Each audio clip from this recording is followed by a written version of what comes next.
Nossa equipe, formada por Luiz Carlos Jorge da Silva Batista, Raulson Gardel Queiroz Almeida, Anderson de Lima Leite e Ivan Bruno Abrantes de Oliveira.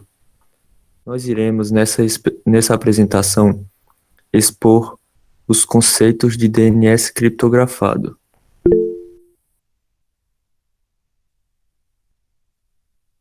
Bom, primeiramente, o que é DNS? Basicamente, Domain Name System, o DNS, ele é um catálogo que contém os endereços da internet. Quando um usuário visita um site, como por exemplo o google.com ou qualquer outro site, o seu navegador solicitará um resolvedor de DNS, um endereço IP, onde o site pode ser encontrado. Entretanto, essas consultas e respostas do DNS são geralmente desprotegidas, e em um cenário mundial contemporâneo, onde mecanismos para garantir a privacidade e a segurança do usuário são de elevada importância, promover essas condições é prioridade. E é aí que entram as duas formas de criptografar o DNS, conhecidas como DNS sobre TLS, ou DOT, e DNS sobre HTTPS, DOH, que explicaremos mais a seguir. Como ele é implementado? Aplicações que precisam resolver um nome de domínio para um endereço IP tipicamente usam o DNS, mas esse processo não é feito explicitamente pelo programador. Ele apenas escreve algo como fetch, dá o nome do site e espera que uma biblioteca de software lide com a tradução do exemplo.com para um endereço IP.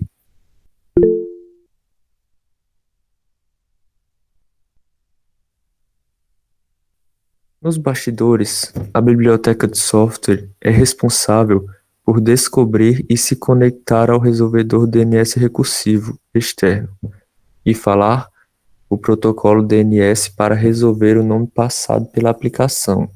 A escolha do resolver externo e se há alguma segurança e privacidade sendo fornecidas não está sob o controle da aplicação. Depende apenas da biblioteca de software em uso e das políticas fornecidas pelo sistema operacional do dispositivo que executa o software. Nesse slide a gente consegue ver o fluxo do DNS, que o DNS cliente ele passa um domínio, um nome do domínio para o resolver devolve como um IP.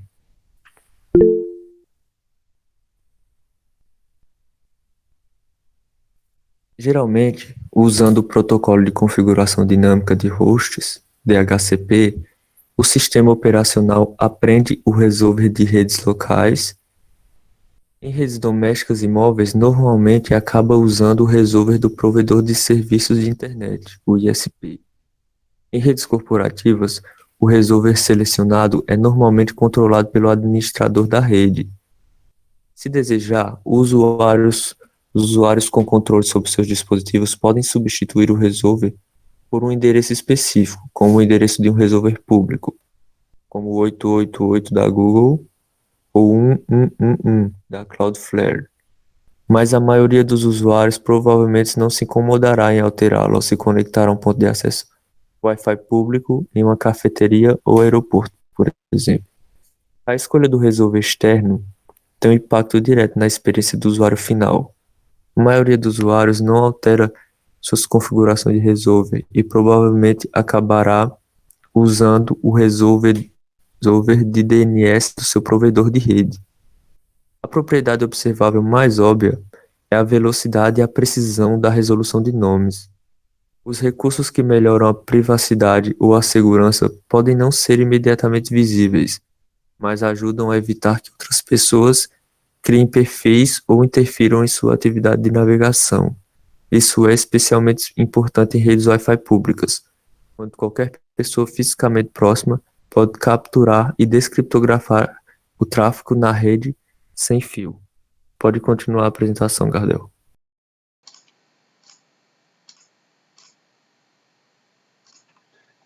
Eu vou falar agora um pouco a respeito dos tipos de criptografia do DNS, que é o DOT e o DO, para entender um pouco sobre Essas duas criptografias, a gente tem que entender primeiro o conceito de camadas de redes, que a gente veria na disciplina de redes de computadores.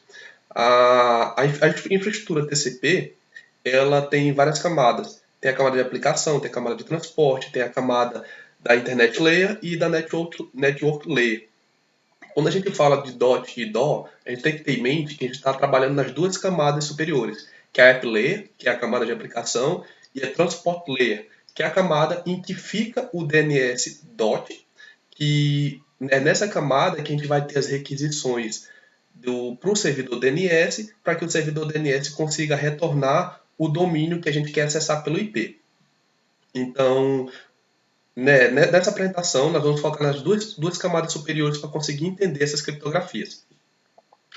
Aqui a gente tem uma imagem que mostra em esse computador, que a gente tem o 20, a gente pode exemplificar ele como fosse o Chrome, ou o Firefox, ou até mesmo o Mozilla. Quando um usuário quer acessar um determinado site, ele, na maioria das vezes, ele não passa o endereço de IP. Por quê? Porque o usuário não vai ter decorado todos os endereços de IP de todos os sites que ele quer acessar. Mas ele consegue associar muito mais fácil a um domínio, seja www.google, www.facebook, ou até mesmo www.youtube. E quando ele digita esse domínio, tem que ter um servidor DNS que ele vai fazer a varredura desses domínios e entregar de volta para o usuário o endereço de IP que ele quer acessar. E depois disso, que o servidor DNS faz essa varredura e descriptografa, é passado, o host consegue acessar o web server, que seja o servidor da aplicação, através desse IP. O que acontece se o DNS não for criptografado é que o seu host não vai se conectar ao DNS principal, seja da Cloudflare, ou então o DNS da Hostinger, seja qual for o servidor seu DNS, ele vai se conectar a um servidor DNS malicioso que vai lhe redirecionar para outras páginas. Ou seja, o ataque DNS é em cima de redirecionamento. É baseado nisso que nós conseguimos classificar o DOT e o DO. A primeira coisa que é o DOT, que ele é criptografado por meio do protocolo TLS, que ele é criptografado somente na camada de transporte, que é essa camada aqui de baixo. Ou seja, o DOT ele é somente criptografado na camada de transporte. E a camada de aplicação ele não é criptografado. Vale lembrar que a camada de aplicação é onde a gente faz requisições por servidores, ou seja, onde trafega os dados. Ele pula a camada de aplicativo, ou seja, não é criptografada na camada de aplicativo. Ele é mais flexível para bloquear o tráfego, ou seja, você conseguir fazer um bloqueio de determinado tráfego nessa camada é mais fácil você fazer do que fazer na camada de aplicação, porque na camada de aplicação corre dados sem ser de DNS. E aí que está a sacada de usar o DO. Por quê? Porque o DO ele é criptografado na camada de transporte e é criptografado na camada de aplicação. Ou seja, ele vai usar a mesma porta 443 da HTTPS para consultas e respostas do servidor DNS. Ou seja, as informações de DNS vai trafegar junto com as informações de aplicação. Dessa forma, fica muito mais difícil você fazer a interceptação de uma requisição DNS. Por quê? Porque corre risco de você fazer a interceptação de outra informação que está correndo na porta 443. Mas, entretanto, ele é muito mais lento comparado do que o DOT. Ou seja, o DOT é mais rápido e o DO é mais lento. Só que, em questão à segurança, o DO é mais seguro.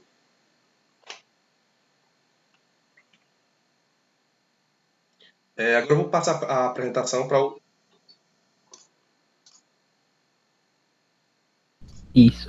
Olá pessoal, eu sou o Luiz Carlos, eu vou agora apresentar um pouco sobre algumas outras considerações sobre segurança. Como nossos colegas já falaram sobre o DNS seguro, sobre o DO e o DOT, no caso a gente pode perceber que todas essas informações que foram passadas, que foram informadas, tanto o DNS seguro como o DO e o DOT, eles são ferramentas e protocolos que, no caso, eles servem para garantir a segurança do DNS. No entanto, o cliente ele não protege o cliente apenas dessa forma. Quando o cliente ele entra em contato com o resolver. E porque ele pode, como foi informado, sofrer ataques, e para que a requisição do DNS seja mais segura, existe o DNSSEC, que no caso o DNSSEC é uma extensão de segurança do DNS. Bom, ele no caso é um protocolo de segurança que é criado para justamente resolver esse problema. E o DNS ele permite justamente que os clientes eles possam verificar a integridade da resposta do DNS retornada sobre uma violação que não foi autorizada entre o caminho que é feito entre o cliente e o servidor de nomes, entendeu? Aí no caso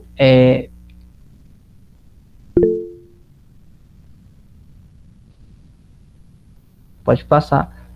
Aqui a gente tem uma imagem para explicar um pouco sobre como é que funciona o DNSSEC. No caso, a gente tem um usuário comum, né? E ele, ao fazer a requisição do DNS, ele vai criptografar para passar para o resolver, o servidor resolve DNS, que esse vai solicitar através do TLD, que é o protocolo que é feito a segurança, e ele assim vai solicitar lá no DNS, no servidor do DNS, fazer justamente essa ponte, essa criptografia, para que os dados eles não possam ser roubados durante o caminho, porque existe essa criptografia. Aí justamente nesse processo aí que ocorre, o DOR e o DOT eles protegem o transporte entre o cliente e o resolver, o resolvedor público, que no caso o resolvedor público ele vai poder entrar em contato com os servidores de nomes adicionais para resolver o nome. Aí só para complementar, então, por que é importante a segurança do DNS? Justamente que existe o DNSSEC. Bom, a importância da segurança do DNSSEC e justamente do DNS é porque ele é necessário durante o tráfego da internet do usuário para que o DNS ele não seja explorado e não sofra sequestros ou ataques quando for feita essa conversão de DNS do IP para o nome. E justamente o DNSSEC ele serve para evitar esses ataques, para que não seja redirecionado para sites maliciosos, cópias falsas, que não possam coletar as informações confidenciais dos usuários e possam até expor a grandes riscos, né? E no caso, o DNSSEC ela é uma das maneiras mais bem conhecidas de proteger os clientes de ameaça ao utilizar o DNS. Bom, agora eu vou passar a apresentação para o meu colega que vai continuar a apresentação. Meu nome é Ivan e eu agora vou pegar dos conceitos previamente explicados para abranger os problemas atuais em termos de visão geral, filtragem e brechas dentro do DNS. A criptografia do DNS vem acompanhada de desafios para organizações e para usuários, que constantemente estão usando ou monitorando o tráfego de DNS. Com a ajuda de dispositivos de segurança, podemos monitorar passivamente o tráfego de rede de entrada e saída, dentro e fora das redes. Usando como base em consultas de DNS não criptografadas, eles podem potencialmente identificar máquinas que estão infectadas com malware. Se a consulta DNS for criptografada, essas soluções de monitoramento passivos não são capazes de monitorar nomes de domínio. E é aí que entram as filtragens. Algumas esperam que os resolvedores DNS apliquem a filtragem no conteúdo para finalidades. Algumas dessas, como o bloqueio do domínio usados para distribuição de malware, o bloqueio de anúncios, a execução de filtragem de controle de pais, bloqueando domínios associados a conteúdo adulto, e o bloqueio de domínios que vinculam conteúdo ilegal de acordo com os regulamentos locais. Só que existem brechas dentro do próprio DNS. E uma vantagem de bloquear o acesso de domínios por meio do resolvedor DNS é que isso pode ser feito de forma centralizada, sem reimplementação em cada aplicativo. Infelizmente é algo bem grosseiro. O resolvedor de DNS só pode ver parte do domínio e pode optar ou não por bloqueá-lo. Nesse caso, os controladores específicos do aplicativo, como extensões de navegadores, seriam mais eficazes, pois podem realmente examinar as URLs e impedir seletivamente o acesso ao conteúdo. E como sabemos, o monitoramento DNS não é abrangente. O malware pode simplesmente ignorar o DNS e os endereços de IP de código fixo, ou até mesmo usar métodos alternativos para consultar o endereço de IP. No entanto, nem todo malware é tão sofisticado. Por isso, o monitoramento DNS ainda assim acaba servindo como uma ferramenta de defesa em profundidade. E todos esses casos de monitoramento não passivo ou bloqueio DNS exigem suporte do resolvedor DNS. E as implantações que dependem de atualizações oportunistas, como o DO e o DOT, do resolvedor atual, vão manter o mesmo conjunto de recursos normalmente fornecidos pelo DNS não criptografado. Só que isso é vulnerável a downgrades. E uma forma foi encontrada para resolver isso. Os administradores do sistema podem apontar terminais para os resolvedores DO e DOT, no modo estrito. Idealmente, isso é feito por soluções seguras de gerenciamento de dispositivo.